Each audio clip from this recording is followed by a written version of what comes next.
सुद्धा नसेल असं कार्यालय सोलापुरात पालकमंत्री जयकुमार गोरे यांचं आहे। पाहूयात या नेमक्या कार्यालयामध्ये असं काय आहे की जे मंत्रालयाला सुद्धा लाजवेल।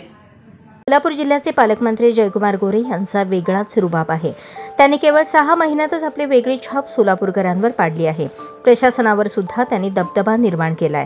नवे पालकमंत्री, नवे कार्यालय असे काहीसे चित्र मागील काही दिवसात सोलापुरात पाहायला मिळत आहे।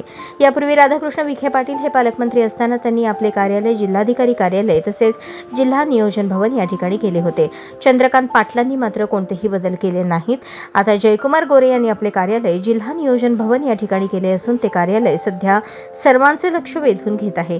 केवळ 20 ते 25 दिवसांमध्ये जिल्हा नियोजन अधिकारी आणि सार्वजनिक बांधकाम विभागाने हे दिमाखदार कार्यालय तयार केले आहे।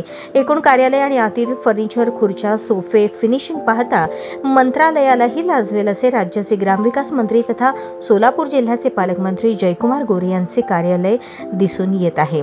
शुक्रवारी जिल्हा नियोजन समितीची बैठकीपूर्वी गोरे यांच्याच हस्ते या कार्यालयाचे थाटात उद्घाटन करण्यात आले। अँटी चेंबरमध्ये त्यांना बसण्यासाठी सिंहासन पद्धतीची खुर्ची ठेवण्यात आली आहे। ती सुद्धा सर्वांचे लक्ष वेधून घेत आहे।